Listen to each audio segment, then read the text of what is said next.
Okay, now we'll start the next topic, that is electrochemical series. This electrochemical series you have already studied in your junior classes. So we'll just revise that what is electrochemical series or activity series. It is that all metals lose electron to form a positive ion. So the tendency of metals are to lose electron to form positive ions, and but all metals do not have the same tendency. It varies from metal to metal. Some metals can lose electron much more easily than the as compared to the other metal. So according to the ease of loss of electron, metals are arranged in a decreasing order of their tendency to lose electron. So let's see the series. So this is electrochemical series of metals, or you can say activity series. First metal which is present is potassium. And why potassium is on the top of the list? Because it loses electron very easily, so it is on the top of the list.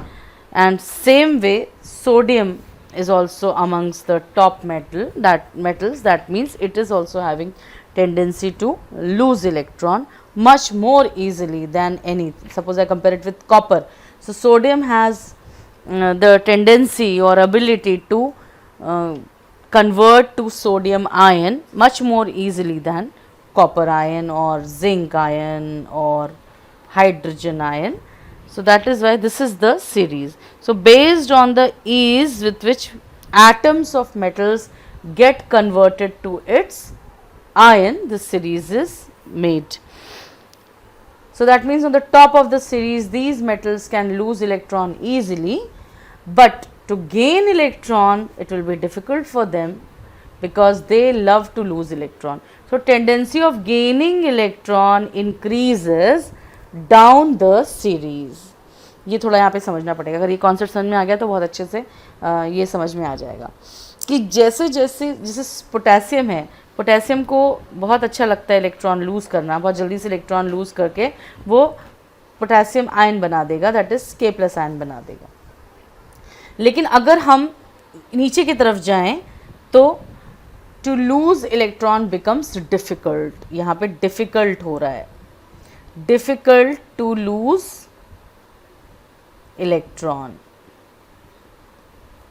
नीचे की तरफ, लेकिन easy to gain electron, easy to gain electron. नीचे जा रहे हैं तो difficult हो रहा है इलेक्ट्रॉन लूज़ करना. अब ऐसे देख सकते हैं गोल्ड और प्लैटिनम इनर्ट मेटल्स हैं, इसका मतलब किसी के साथ रिएक्ट नहीं करते हैं, बहुत कम कंपाउंड्स बनाते हैं, इसका मतलब उनके लिए इलेक्ट्रॉन लूज़ करना बहुत डिफ़िकल्ट है ना. और उसी तरीके से इसका ऑपोजिट देखेंगे तो ईजी हो जाएगा गेन करना इलेक्ट्रॉन. तो कैथोड के ऊपर क्या हो रहा है? कैथोड क्या है? Cathode is a negative electrode, और नेगेटिव इलेक्ट्रोड पे कौन जाता है? कैटायन जाता है. तो जैसे मान लीजिए सोडियम प्लस गया और यहाँ जाके ये क्या करेगा? It will gain electron. तो कैथोड पे डिस्चार्ज होने के लिए क्या करना है? गेन करना है इलेक्ट्रॉन. तो जितनी ज़्यादा टेंडेंसी गेन इलेक्ट्रॉन करने की उतना इजी डिस्चार्ज हो जाएगा. तो इसीलिए जब हम इस सीरीज़ के नीचे आते हैं तो it increases the ease of discharge at cathode because it is easy to gain electron. तो कॉपर गेन इलेक्ट्रॉन ईजिली कर लेगा जिंक से या सोडियम से या पोटेशियम से. हाइड्रोजन जो है वो गेन कर लेगा इलेक्ट्रॉन ईजिली देन जो उसके ऊपर हैं. तो ये दो डिफरेंसेस समझ में आ गए आपको, एक लूज इलेक्ट्रॉन करने वाला और एक गेन इलेक्ट्रॉन करने वाला. Okay, now we'll see that what are some highlights of electrochemical series of metals. This we have already studied previously. So metal with higher position the series displaces the one with the lower position displacement reaction में. Metals below hydrogen cannot displace hydrogen from acids while those above it can. ये सब हम already पढ़ चुके हैं. Elements lower in the series, ये वाला point हमारे लिए भी नया है कि elements lower in the series get discharge more easily at the cathode. जैसे जैसे सीरीज़ में नीचे जाते जाएंगे जो एलिमेंट्स हैं वो बहुत ईजिली डिस्चार्ज होंगे कैथोड पे during electrolysis because they can gain electron easily. Metal atoms which form their ions most easily will accept the electron back to form the atoms with greatest difficulty. अब जो metal atom हैं जो ions बनाने जा रहे हैं तो उनको क्या करना है, जैसे मान लीजिए सोडियम है, अब ये सोडियम अपना आयन बनाने जा रहा है तो इसको क्या करना है, इसको लूज़ करना है इलेक्ट्रॉन, तभी तो सोडियम प्लस बनाएगा। तो अब जब ये सोडियम अपने इसने बहुत ईजिली लूज़ कर दिया इलेक्ट्रॉन, लेकिन जब इसको वापस लेना है इसी इलेक्ट्रॉन को तो Na प्लस से जब इसको Na बनाना है तो जो गेन करना इलेक्ट्रॉन है वो बहुत डिफ़िकल्ट है उसके लिए, या एक्सेप्ट करना इलेक्ट्रॉन इज़ वेरी डिफ़िकल्ट। तो इसीलिए जो जिनके लिए डिफ़िकल्ट है वो ऊपर हैं सीरीज़ में और जिनके लिए ईजी है वो नीचे हैं। हाइड्रोजन के पास दोनों तरह की प्रॉपर्टीज़ हैं, मेटल्स की भी और नॉन मेटल्स की, लेकिन यहाँ पे उसको इसलिए डाला गया है because it is a non metal, फिर भी उसको मेटल की सीरीज़ में इसलिए डाला गया है क्योंकि वो पॉजिटिव आयंस बना सकता है लाइक मेटल्स। तो इसलिए उसकी जो आइडेंटिटी है मेटल्स के साथ वो मैच करती है, इसीलिए उसको इस सीरीज़ में रखा गया है। नाउ विल सी कि जैसे इलेक्ट्रोकेमिकल सीरीज़ मेटल्स की है या कैटायंस की है, वैसी केमिकल सीरीज़ हमारी एनायंस की भी है। तो एनायंस मतलब नेगेटिवली चार्ज आयंस, तो ये कहाँ जाते हैं, ये एनोड की तरफ जाते हैं, तो वहाँ पे डिस्चार्ज होते हैं by losing their extra electron to the negative charge at the anode. तो इनकी जो टेंडेंसी है उस पर बेस करके इनका ऑर्डर ये रहा। तो अब आपको याद करना है तो आप इसका कोई भी फॉर्म याद कर सकते हैं, SN chlorine bromine iodine O, तो इस तरीके से याद कर सकते हैं। SN S for sulphate, N for nitrate, then chlorine bromine iodine इसी फॉर्म में हम याद करते हैं ना, क्लोरीन ब्रोमीन आयोडीन, और लास्ट में हाइड्रोक्साइड, ऐसे करके उसको याद कर सकते हैं। तो अब जैसे जैसे हम इस सीरीज़ में नीचे की तरफ जाते हैं तो उतना ज़्यादा हमारा इंक्रीजिंग ईज़ ऑफ डिस्चार्ज है, मतलब नीचे वाले बहुत ईजिली डिस्चार्ज रहेंगे एनोड पे ऊपर वालों से, ठीक है। तो जैसे से नीचे जाएंगे वैसे वैसे ये क्या होंगे, डिस्चार्ज होंगे एनोड पे, और एनोड पे क्या होता है, oil, that is oxidation is loss of electron. तो ये जो इलेक्ट्रॉन है अपना लूज़ कर देंगे। फॉर एग्जांपल क्लोरीन है, क्लोरीन जब जाएगा एनोड के ऊपर तो ये अपना एक इलेक्ट्रॉन लूज़ कर देगा और क्या बन जाएगा, Cl बन जाएगा, दैट इज़ न्यूट्रल एटम बन जाएगा। तो लॉस ऑफ इलेक्ट्रॉन होगा यहाँ पे, तो ऑक्सीडेशन होगा तो एनोड पे, है ना, एन ऑक्स, ये याद रखना है, एन ऑक्स मतलब ऑक्सीडेशन एट एनोड। तो यहाँ पे ऑयल होगा तो इंक्रीजिंग ईज ऑफ ऑक्सीडेशन भी इसको हम बोल सकते हैं। Lower the position of an anion in the series more easily it gets discharge at anode, जितना नीचे यानी हाइड्रोक्साइड सबसे इजीली डिस्चार्ज होगा as compare to sulphate, nitrate, chloride, bromide और आयोडीन में। और जो क्लोराइड है वो सल्फेट के कंपैरिजन में क्लोराइड जो है डिस्चार्ज होगा, अगर दोनों जाएंगे तो क्लोराइड को प्रेफरेंस मिलेगा। Higher the position of the anion in the series, more difficult for it to lose electron or get oxidized. अब देखेंगे प्रेफरेंशियल और selective discharge of ions at electrode, मतलब प्रेफरेंस किसको मिलेगा। देखो अगर एक एक एनायन से एक कैटायन जा रहा है तो वही डिस्चार्ज होगा, लेकिन मान लीजिए दो कैटायन जा रहे हैं या दो एनायन जा रहे हैं तो दोनों में से कौन डिस्चार्ज होगा, ये पहले मतलब इसको हम बोलते हैं प्रेफरेंशियल, या जिसको प्रेफरेंस देना है। या सिलेक्टिव मतलब कौन सिलेक्ट होगा कि तुम भैया तुम सिलेक्ट हो गए हो, तुम डिस्चार्ज हो गए। तो चलिए देखते हैं। Selective discharge of ion depends on 3 factors. सबसे पहले उसकी पोजीशन जो अभी हमने देखी इलेक्ट्रोकेमिकल सीरीज़ में, जितना नीचे उतना ज़्यादा इजीली डिस्चार्ज हो जाएगा। Second is the relative concentration of ions, ions का कंसंट्रेशन कितना है। अगर कंसंट्रेशन ज़्यादा है तो कई बार कंसंट्रेशन अगर ज़्यादा होता है किसी आयन का तो वो डिस्चार्ज होता है, लेकिन इसके भी एक्सेप्शंस हैं। And then the nature of the electrode, ये भी हम समझेंगे किसी एक एग्जांपल में लास्ट में लेंगे, तो विल कम टू नो कैसे nature of electrode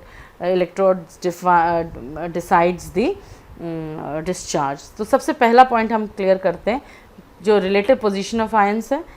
as we all know कि अगर सारे फैक्टर्स कांस्टेंट हैं तो जो लोअर है इलेक्ट्रोकेमिकल सीरीज़ में it will get discharge in preference to those who are above it. For example देखते हैं, कॉपर सल्फेट सॉल्यूशन का इलेक्ट्रोलिसिस कर रहे हैं, तो इसमें कॉपर सल्फेट भी है और चूंकि सॉल्यूशन है तो वाटर भी है। तो कॉपर सल्फेट जब ब्रेक करेगा तो Cu2+ आयन और सल्फेट आयन बनाएगा। वाटर जब ब्रेक करेगा तो H+ और OH नेगेटिव आयन बनाएगा। तो अगर मान लीजिए इसका इलेक्ट्रोलिसिस हो रहा है तो इसमें कितने कैटायंस हैं, इसमें 2 कैटायंस हैं। And which are those two, Cu2+ and H+, तो दोनों जाएंगे। कैट गोज़ टू कैट, तो दोनों कैटायंस कैथोड के पास जाएंगे। जैसे ही कैथोड के पास जाएंगे दोनों कैटायंस Cu2+ और H+, अब यहाँ पे कैथोड चूज़ करेगा कि किसको डिस्चार्ज करना है, तो वो देखेगा कि जो कॉपर है वो सीरीज़ में कहाँ है। तो पहले सबसे पहले हम सीरीज़ देखेंगे, और सीरीज़ में हमारा तो सीरीज़ में जो हमारा कॉपर है वो हाइड्रोजन से नीचे है ना, हाइड्रोजन के नीचे है, तो किसको प्रेफरेंस मिलेगा? कॉपर को प्रेफरेंस मिलेगा। और कैथोड पे कौन डिस्चार्ज होगा? कैथोड पे कॉपर डिपॉजिट हो जाएगा डिस्चार्ज होके। तो copper and hydrogen will migrate and copper being lower will be discharged, copper discharge होगा और हाइड्रोजन नहीं डिस्चार्ज होगा। फिर आ गया हमारा एनोड पे। एनोड पे देखो हाइड्रोक्साइड और सल्फेट दोनों जा रहे हैं, और जब दोनों जा रहे हैं तो OH नीचे है, लोएस्ट है, तो OH जो है वो डिस्चार्ज होगा किस में? एनोड पे। तो एनोड पे जो प्रोडक्ट बनेगा वो ऑक्सीजन बनेगा। अब यहाँ पे ये चीज़ समझना, हमेशा जब भी वाटर प्रेजेंट होगा तो वो H में और OH में ब्रेक करेगा, है ना। तो जब OH में, अब ये OH अगर जा रहा है तो this OH will is of negative origin, तो ये क्या करेगा? ये इलेक्ट्रॉन लूज करेगा and it will form OH, ठीक है। फिर ये OH स्टेबल नहीं है इस फॉर्म में, तो ये अपने जैसे एक और OH के साथ अटैच करके और बना देगा वाटर, और साथ में एक ऑक्सीजन का atom, that is nascent oxygen. अब ये नेसेंट ऑक्सीजन भी स्टेबल नहीं है, तो ये इसको एक ऑक्सीजन और चाहिए, यानी ऐसा ही एक रिएक्शन और होगा और उसमें से जो एक ऑक्सीजन और निकलेगा तब जाके ऑक्सीजन गैस बनेगी। तो चलिए उसको भी यहीं लिख देते हैं। मान लीजिए हमने लिख दिया दूसरी रिएक्शन ये हो रही है, इसमें से भी बन गया हमारा एक ऑक्सीजन। अब हमारे इन दोनों O ने मिलके क्या बना दिया? O2। तो एक मॉलिक्यूल O2 बनाने के लिए हमारे को कितने हाइड्रोक्साइड्स लगे? हमारे को लगे 1 2 3 4, यानी 4 OH लगे। समझ में आ गया? इन 4 OH ने क्या बनाया? इन 4 OH ने बनाया एक मॉलिक्यूल ऑक्सीजन और 2 मॉलिक्यूल्स ऑफ H2O, ठीक है। इसको हम दूसरी तरीके से भी लिख सकते हैं समझने के लिए, एक बार और एक्सप्लेन करती हूँ इसको। ये 1 + 1 2OH plus 1 + 1 2OH will give 1 + 2 2H2O and O + O O2। ये बन गई हमारी रिएक्शन। 2OH को हम ऐड करके क्या लिख देंगे? 2OH + 2OH को हम लिख देंगे 4OH will give 2H2O + O2।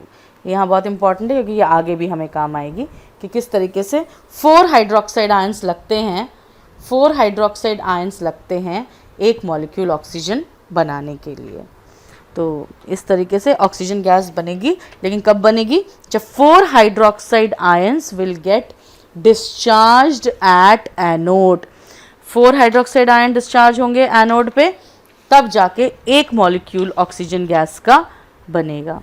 तो ये हो गया हमारा एनोड पे रिएक्शन। फिर आ गया कंसंट्रेशन ऑफ आयंस। अगर कंसंट्रेशन ऑफ आयंस ज़्यादा है तो हायर कंसंट्रेशन वाले को प्रेफरेंस दी जाती है, तो that ion will be discharge at the relevant electrode in preference to those ions which are in lower in the electrochemical series. लेकिन इसमें एक चीज़ ये भी है कि अगर मान लीजिए कंसंट्रेशन में चेंज है लेकिन सीरीज़ में बहुत ज़्यादा अंतर है, दोनों में डिफरेंस ज़्यादा है, तो जो ईजिली एक्सेप्ट कर लेगा इलेक्ट्रॉन उसी को प्रेफरेंस मिलेगा। अभी हम जो नेक्स्ट एग्जाम्पल देखने जा रहे हैं उसमें हमारा सोडियम और 2 आयंस जा रहे हैं। इसका कंसंट्रेशन बहुत ज़्यादा है लेकिन तब भी ये डिस्चार्ज हो रहा है क्योंकि ये जो है ये बहुत ज़्यादा रिएक्टिव है, तो it will be very difficult for it to gain electron, तो इसलिए ये गेन ज़्यादा अच्छे से कर सकता है, इसलिए ये डिस्चार्ज होगा। Will see in the next. Okay, now will see the electrolysis of concentrated NaCl solution. अब क्या हुआ, यहाँ पे सॉल्यूशन है यानी वाटर भी होगा, तो अगेन NaCl में पॉजिटिव और नेगेटिव ये, और वाटर में पॉजिटिव नेगेटिव ये, यानी 2 types of cations are form, that is Na+ and H+। Now both of them will go to cathode, cations will go to cathode। लेकिन सोडियम का high concentration के बाद भी हाइड्रोजन डिस्चार्ज होता है। क्यों? क्योंकि दोनों की रिएक्टिविटी में बहुत डिफरेंस है. Sodium is much more reactive than the hydrogen and thus H plus ions will accept the electron more easily and thus this will be discharged at cathode. So hydrogen will be discharged at cathode and this will combine with another hydrogen to give hydrogen gas. So hydrogen gas bubbles at cathode. Then comes cations. हो गया. अब anions की बारी आ गई. Anions में both will go, that is Cl and OH both will go, but because concentration of chlorine is more than hydroxide, so chlorine will be discharged at anode and this way it will form chlorine gas. तो इसका जो product होगा anode और cathode पे hydrogen gas होगी और anode पे chlorine gas discharge होगी. Then comes nature of electrode. अब वैसे तो अगर हमने एक इनर्ट इलेक्ट्रोड बना लिया, मतलब प्लैटिनम का बना लिया या ग्रेफाइट का बना लिया, तो वो इनर्ट है क्योंकि वो पार्टिसिपेट नहीं करेगा इलेक्ट्रोलिसिस में, तो वो इनर्ट हो जाएगा. लेकिन अगर हमने कॉपर ले लिया, मेटल ले लिया, तो वो तो एक्टिवली पार्टिसिपेट करेगा. तो वो क्या करेगा, वो पार्टिसिपेट कर जाएगा इलेक्ट्रोलिसिस में.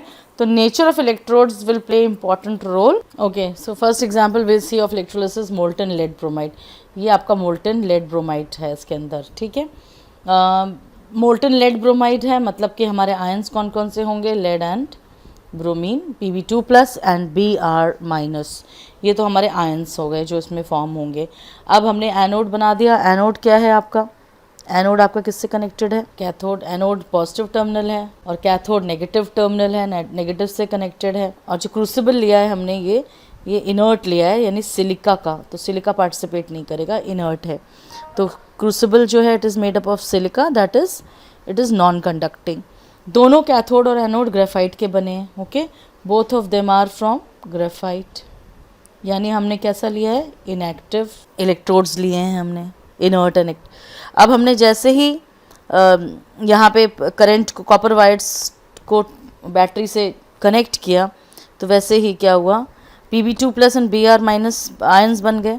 तो Pb2+ कैथोड पे जाएगा और Br नेगेटिव एनोड पे जाएगा. तो कैथोड पे रिएक्शन क्या होगा, तो reaction at cathode will be, ये Pb2+ गया डिस्चार्ज होने, यानी ये क्या करेगा, यहाँ पे ये 2 इलेक्ट्रॉन्स गेन करेगा and it will discharge as Pb.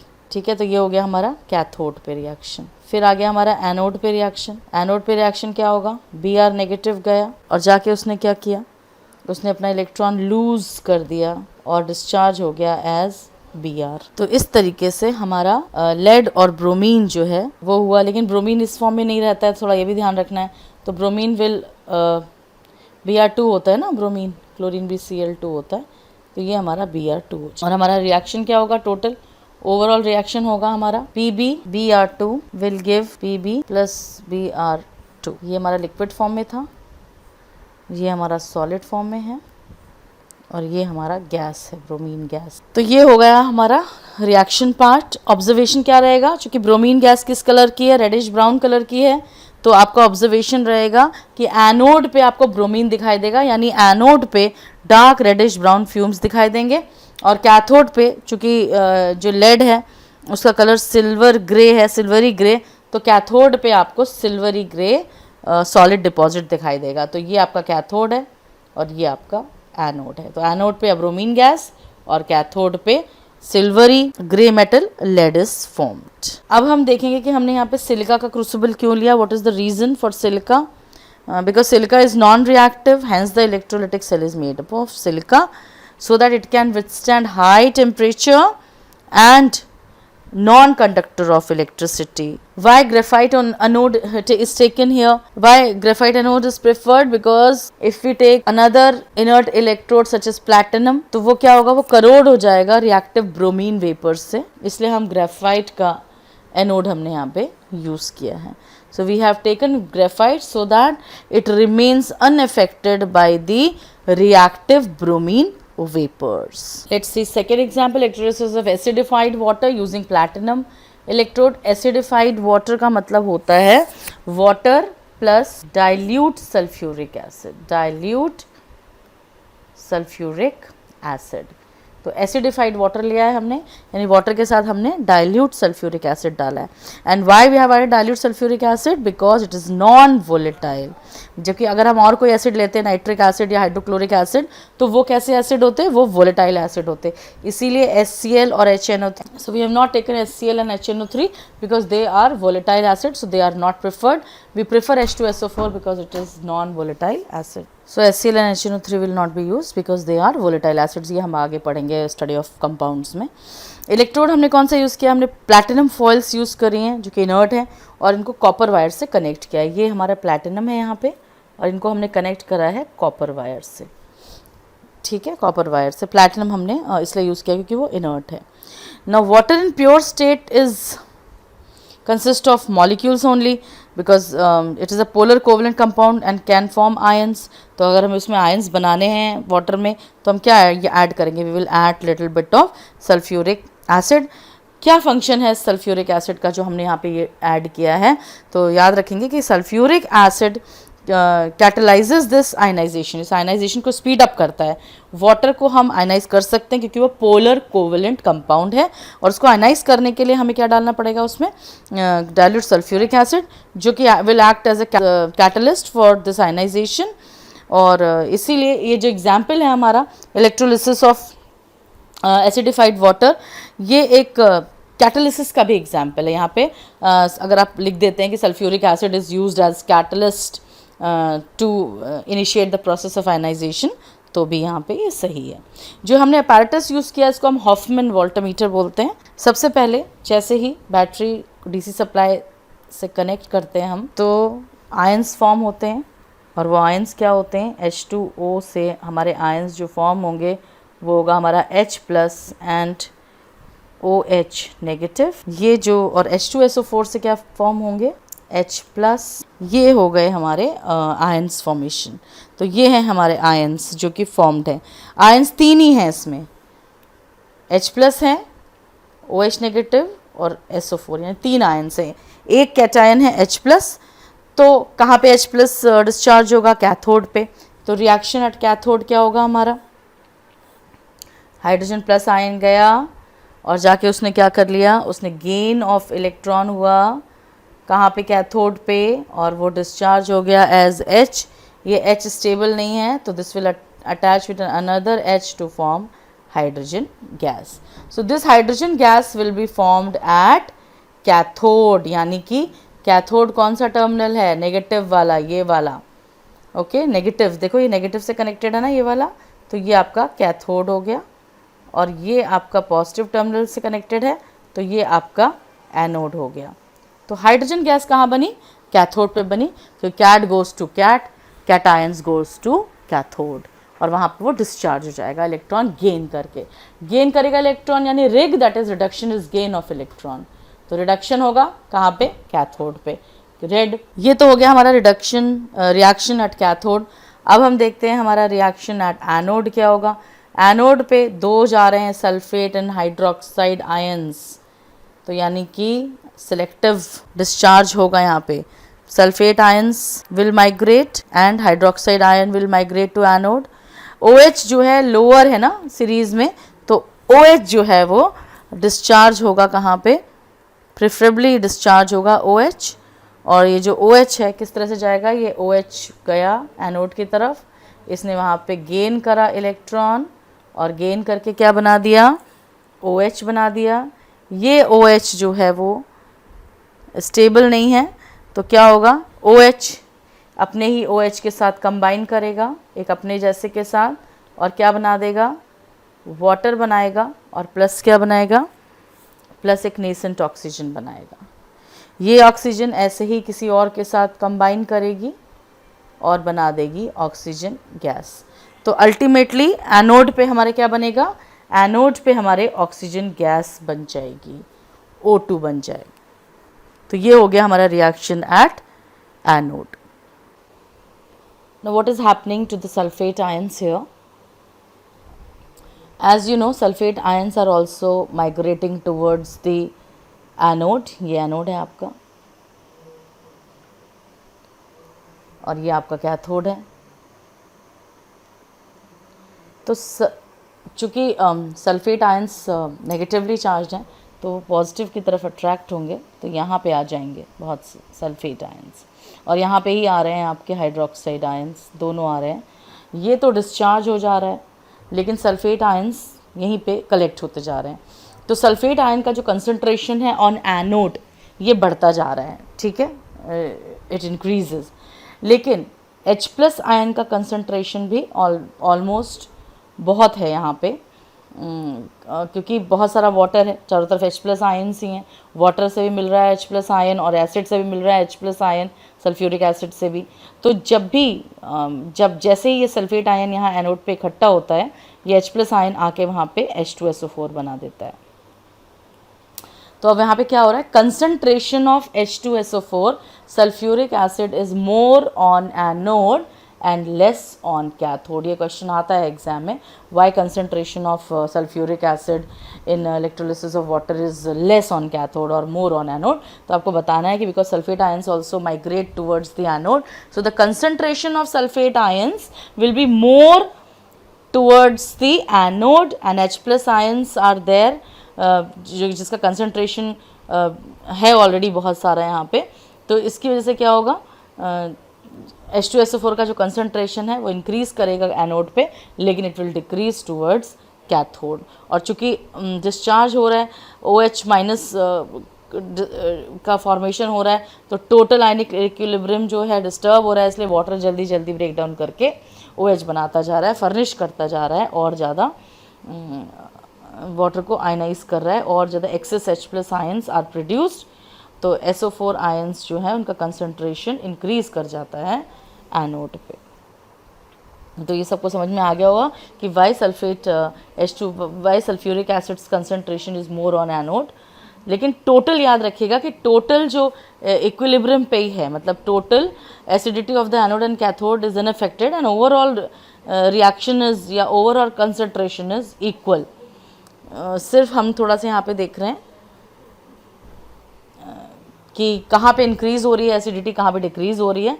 तो चूँकि H2SO4 एनोड पे बन रहा है तो acidity is decreasing on cathode, and चूँकि एनोड पे H2SO4 ज़्यादा है तो increase in acidity at anode. But total equilibrium पे देखेंगे तो total acidity at anode and cathode are at equilibrium, ठीक है। तो ये आपका ये पॉइंट हो गया।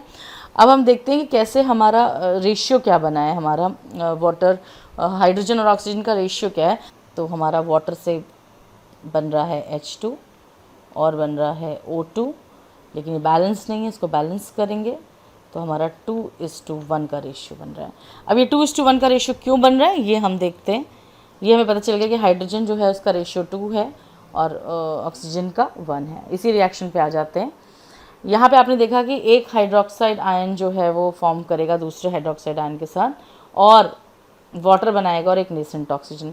अब इस ऑक्सीजन को एक और रिएक्शन ऐसी ही चाहिए, तब उसको दूसरा ऑक्सीजन मिलेगा यहाँ पे।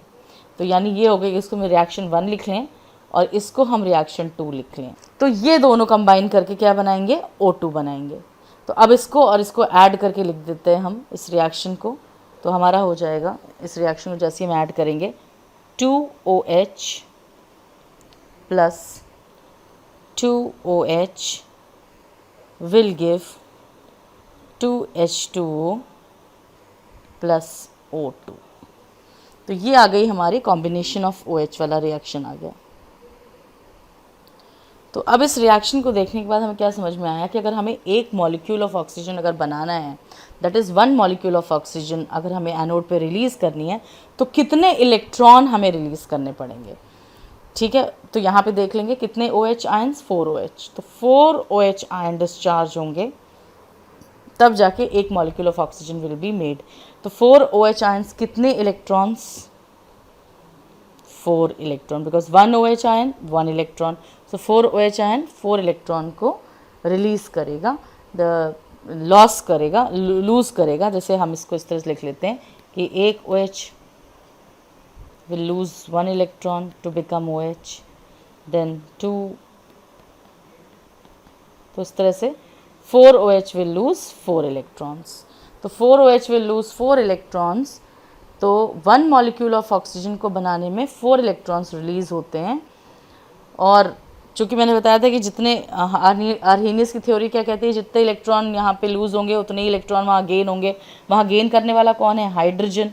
तो वो कितने इलेक्ट्रॉन गेन करेगा? तो वो इलेक्ट्रॉन अगर गेन करेगा 4, तो इसका मतलब हुआ कितने हाइड्रोजन डिस्चार्ज होंगे? 4 हाइड्रोजन।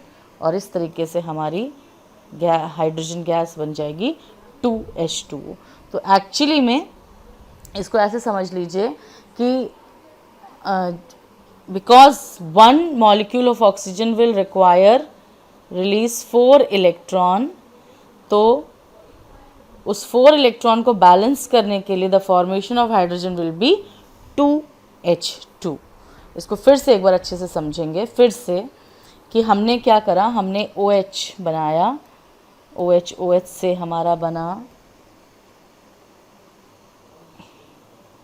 O plus H2O।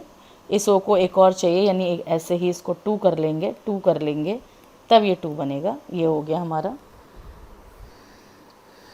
और अब यहाँ पे चूँकि 4 हाइड्रोक्साइड आयंस डिस्चार्ज हुए हैं तो 4 इलेक्ट्रॉन्स इन्होंने लिए हैं, तो similarly 4 electrons will be gained by 4H plus ions, and दस जो हमारी 4H प्लस आयंस हैं वो जब गेन करेंगे 4 इलेक्ट्रॉन्स तो कितने, यानी 2 volumes of hydrogen gas will be formed. 4 hydrogen ions हैं तो 2 और 2 ऐसे करके, तो 2 volume of hydrogen gas will be formed. Next example is electrolysis of copper sulphate using platinum anode and platinum और कॉपर कैथोड। चलिए देखते हैं इसमें हम क्या कर रहे हैं। सबसे पहले हमने सेटअप कर लिया, हमारा प्लैटिनम एनोड बना दिया हमने, और हमने कैथोड जो है वो कॉपर का भी बना दिया है या हम प्लैटिनम का भी बना सकते हैं। और जो हमारा इसमें इलेक्ट्रोलाइट है वो कॉपर सल्फेट सॉल्यूशन है, और कॉपर सल्फेट सॉल्यूशन में हमने थोड़ा सा एसिड डाला है, very small amount of concentrated sulfuric acid. And why we have added concentrated sulfuric acid? To enhance the electrical conductivity of the electrolyte, अच्छे से इसको कंडक्ट कर सके, इसके लिए हमने यहाँ पे HCl डाला है। चलिए देखते हैं, सबसे पहले आयंस फॉर्मेशन देखते हैं हमारी। तो आयंस जो है वो सबसे पहले CuSO4 आयंस में ब्रेक करेगा, और CuSO4 ब्रेक करेगा Cu2+ और SO4 2 नेगेटिव में। ये तो आयंस हो गए हमारे, और वाटर भी है साथ में, तो वाटर भी ब्रेक करेगा। वाटर हमारा H+ और OH नेगेटिव में। पर रुकिए, यहाँ पे एक चीज़ और है, चूँकि हमने एसिडिफाइड बोला था, कंसनट्रेटेड H2SO4 बोला है हमने, तो H2SO4 भी है, तो हमारे एक और आयंस बनेंगे, हमारे H+ आयन बनेगा और हमारा सल्फेट और आयंस। तो अब देखते हैं हमारे कितने कैटायंस बन रहे हैं हमारे। तो कैटायंस हैं हमारे यहाँ पे, so there are 2 cations, that is Cu2+ and H+। ये तो हमारे कैटायंस हो गए। और हमारे एनायंस जो बने हैं वो बने हैं हमारे सल्फेट एंड हाइड्रोक्साइड। तो 2 कैटायंस हैं और 2 एनायंस बने हैं हमारे। Now will see that what is the reaction at cathode. So cathode पे reaction देखते हैं। So both the ions will migrate, that is Cu2+ and hydrogen ion, लेकिन copper ions are below hydrogen ions in the activity series। तो क्या होगा, copper ion easily discharge हो जाएंगे, और हमारा जो यहाँ पे कैथोड पे प्रोडक्ट बनेगा वो कॉपर बनेगा। और क्या रिएक्शन होगी, Cu2+ गेन करेगा 2 electrons to get discharge and become Cu। तो ये हो गई हमारी कैथोड पे रिएक्शन, और ये डिपॉजिट हो जाएगा हमारा कैथोड पे। So copper atoms deposit themselves on the cathode. Anode पे सल्फेट आयंस जाएंगे और हाइड्रोक्साइड आयंस जाएंगे, sulphate and hydroxide both will go, लेकिन सीरीज में OH ion being lower in electrochemical series as compared to sulfate ion, तो OH radical discharge होगा, ठीक है ना। तो एनोड पे हमारा OH डिस्चार्ज होगा और हमारा रिएक्शन क्या आएगा, OH। तो ये हमारा प्रोडक्ट हो गया एनोड पे ऑक्सीजन। तो oxygen gas will be there on the anode. तो एनोड पे बन गई हमारी ऑक्सीजन गैस और यहाँ पे हमारा कॉपर, कैथोड पे कॉपर आ गया। ऑब्जर्वेशन क्या रहेगा, एनोड पे तो वो कलरलेस दिखाई देगा, लेकिन कैथोड पे रेडिश ब्राउन कॉपर डिपॉजिट आपको दिखाई देगा। तो अगर आपने कॉपर का ही कैथोड लिया है तो कॉपर के ऊपर कॉपर आ जाएगा, और अगर आपने प्लैटिनम लिया है तो प्लैटिनम के ऊपर कॉपर का डिपॉजिट आपको दिखाई देगा। When the deposition of Cu ions is completed, then electrolysis of water takes place. Hydrogen gas is liberated at the cathode and oxygen gas is liberated at the anode. जब पूरा का पूरा copper इसमें से चला जाएगा तो यहाँ पे सिर्फ वाटर रह जाएगा, और उस वाटर का फिर उस वाटर का इलेक्ट्रोलिसिस शुरू होगा, और अभी जो हमने जैसे पढ़ा था हाइड्रोजन गैस और ऑक्सीजन गैस लिबरेट हो जाएगी। अब आपको इसमें एक चीज़ और ध्यान रखनी है कि जो ब्लू कलर है, the blue colour of copper sulphate solution, ये जो कॉपर सल्फेट सॉल्यूशन है ये ब्लू कलर का है, यहाँ पे this is blue in colour. Now this blue colour of copper sulphate solution fade कर जाएगा, धीरे धीरे फेड करेगा। And white will fade because due to decrease in copper ions, because copper ions यहाँ डिस्चार्ज, कॉपर आयंस यहाँ से break करेंगे, copper ions break करके कहाँ चले जाएंगे, इस पे जाके डिपॉजिट हो जाएंगे, और इसमें concentration of copper ions will become less, और concentration of copper ions becomes less, तो जो कलर ब्लू कलर है वो फेड हो जाएगा। The blue colour of copper 2 ions in the electrolytic solution fades due to decrease in copper ions, and finally the solution becomes colourless. ये blue से colourless हो जाएगा, जैसे कॉपर आयंस फिनिश्ड हो जाएंगे वैसे ही ये कलरलेस हो जाएगा यहाँ। अब इसी जो भी पिछला एक्सपेरिमेंट किया था उसमें अब हम कॉपर सल्फेट का ही इलेक्ट्रोलिसिस कर रहे हैं, लेकिन यहाँ पे कॉपर इलेक्ट्रोड्स यूज़ कर रहे हैं। दोनों इलेक्ट्रोड्स जो हैं कॉपर का ही एनोड है और कॉपर का ही कैथोड है। अब आपको क्या इसमें डिफरेंस नज़र आएगा वो देखेंगे। इसमें हम ये देखेंगे कि जो कॉपर सल्फेट सॉल्यूशन का जो कलर है वो फेड नहीं होता है इसमें, तो ऐसा क्यों होता है वो अभी हम रिएक्शन देखेंगे, then will come to know. Again same thing, CuSO4 है, ब्रेक करेगा, क्या बनेगा हमारा Cu2+ और सल्फेट बनेगा हमारा, ठीक है। तो ये दोनों आयंस बन जाएंगे, कॉपर सल्फेट ब्रेक करेगा तो। उसके बाद इसमें वाटर है तो वाटर ब्रेक करेगा, तो हमारा वाटर जैसे ब्रेक करेगा तो हमारा H+ और हमारा OH नेगेटिव बनेगा। H2SO4 भी है हमारा इसमें, तो हमारे H+ प्लस SO4 2-, तो कैटायंस कौन कौन से बनेंगे Cu2+, NH+, और एनायंस कौन कौन से बनेंगे तो हमने आयंस जो भी फॉर्म हो रहे हैं वो हमें पता चल गया।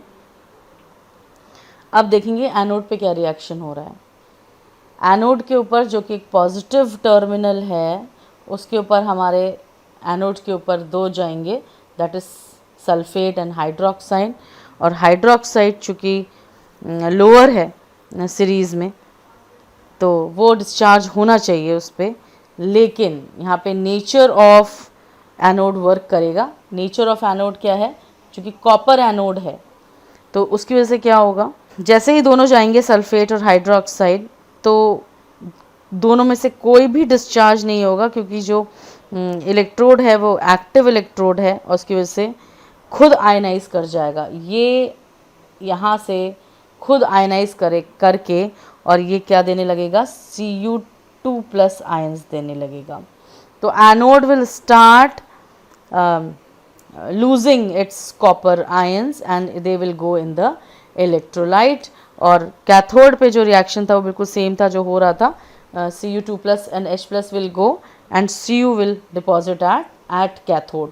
तो जो कैथोड का रिएक्शन था वो तो सेम है जो भी हमने पिछला देखा था कि वहाँ पे कॉपर जाके डिस्चार्ज होगा और कॉपर आयंस जाके डिस्चार्ज होंगे और कॉपर की लेयर बनती चली जाएगी कॉपर कैथोड के ऊपर। लेकिन यहाँ पे एनोड अपने नेचर के हिसाब से क्या करेगा, वो किसी को भी डिस्चार्ज नहीं होने देगा और वो अपने आयंस जो है डिज़ोल्व करने लगेगा और Cu2+ आयंस यहाँ पे डालने लगेगा।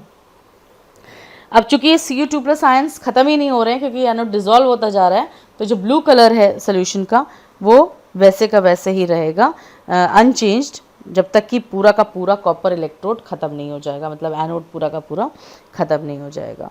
ओके, सो ये यहाँ पे चेंज हो जाएगा। बस आप अभी जो आप देख रहे थे वहाँ पे कि हम वहाँ पे हाइड्रोक्साइड आयंस जो हैं डिस्चार्ज हो रहे थे वहाँ पे, जिसकी वजह से ऑक्सीजन गैस बन रही थी एनोड पे, लेकिन यहाँ पे दोनों जाएंगे, that is sulphate and hydroxide will go, but none of them will get discharge due to the nature of the anode, and copper anode itself ionises, खुद आयनाइज कर जाएगा और आयंस फॉर्म हो जाएंगे। Cu2+ आयंस जो है वो electrolyte में जाने लगेंगे और इस तरह से। सो ऑब्जर्वेशन क्या रहेगा? ऑब्जर्वेशन रहेगा कि कॉपर एनोड आपको डिसॉल्व होता दिखाई देगा, कम होता दिखाई देगा, और कॉपर कैथोड आपको उसके ऊपर और ज़्यादा डिपॉजिट होता दिखाई देगा, कॉपर का रेडिश ब्राउन कॉपर डिपॉजिट होता दिखाई देगा। And the blue colour of copper 2 sulphate solution remains unchange during its electrolysis due to the copper electrode. और क्या होगा? For every copper ion which is discharge at cathode as neutral copper atom, a copper ion is release. मान लीजिए यहाँ पे एक copper बना, now 1 copper is deposited here, जैसे ये एक कॉपर बना यहाँ से एक और कॉपर 2+ आ गया यहाँ पे, तो ये साइकिल कंटिन्यू रहेगी। For every neutral copper which is formed at the cathode, 1 copper ion will be given or added to the electrolyte. Hence the total number of Cu2+ ions remains constant. जितना ले रहा है copper ions वहाँ पे discharge हो रहा है cathode पे, उतना ही प्रोड्यूस हो रहा है एनोड पे, तो the total number of copper 2 ions remains the same. This is very important question, that why color of copper sulfate solution does not fade.